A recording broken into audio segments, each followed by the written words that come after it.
This is Scott Spratt of ProFootballFocus.com Fantasy, and this is another Fantasy Slant. There were several interesting things that happened in Week 11, but the one that stood out the most to me was how many running backs got a lot of carries. There were actually 5 backs with at least 26 carries this week. That's the most backs to cross that threshold of any week so far this season. And weeks 2 and 3 were the only other weeks where more than 2 backs crossed that 26 carry threshold. So let's talk about some of those guys. Jonas Gray is the one that stands out the most.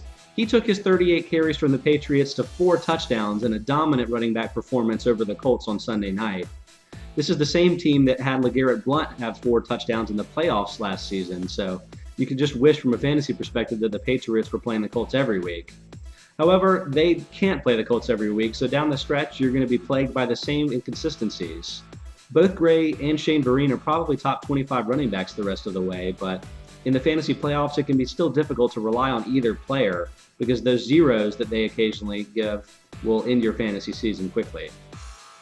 In Houston, Alfred Blue got 37 carries of his own. That's because Arian Foster was a late scratch to this game.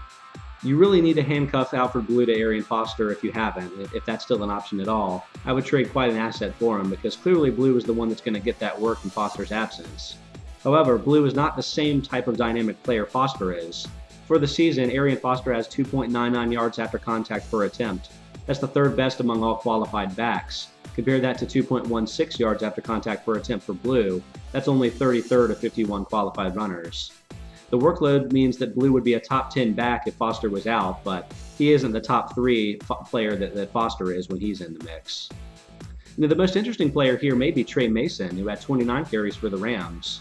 The interesting thing here is that he's clearly asserted himself as the lead back in St. Louis. He's actually had 14 or more carries in 4 of the last 5 games. So I think you can consider him to be a safe running back too, probably even in the top 15 the rest of the way this season. In Cincinnati, Giovani Bernard missed another game, and that led to 27 more carries from Jeremy Hill.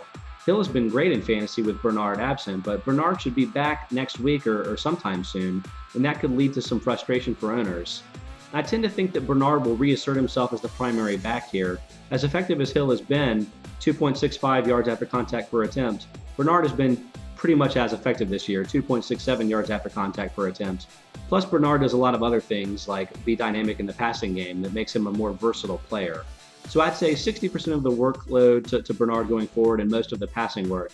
That'll make him a safe but low-end top 10 player at the position. Finally, I'm going to cheat a little bit here because Mark Engram didn't quite pass the 26 carry threshold. He had just 23 carries, still quite a bit, and in keeping with the production that he's been showing a lot lately. But Engram also had 7 catches in this game.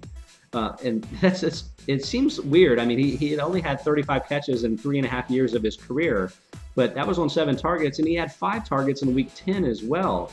You know, with Pierre Thomas out, who led all backs with 77 catches last year, I think Engram is actually doing a little bit of work as a receiver. I think you can expect 2 or 3 catches a week. That might make him a top 5 running back the rest of the way, assuming especially that Pierre Thomas and Kyrie Robinson can't come back and reestablish their earlier positions with the team. Engram has become a dynamic player at the position, and so he's a great player to have on your roster as the fantasy playoffs approach. For Pro Football Focus, this is Scott Spratt.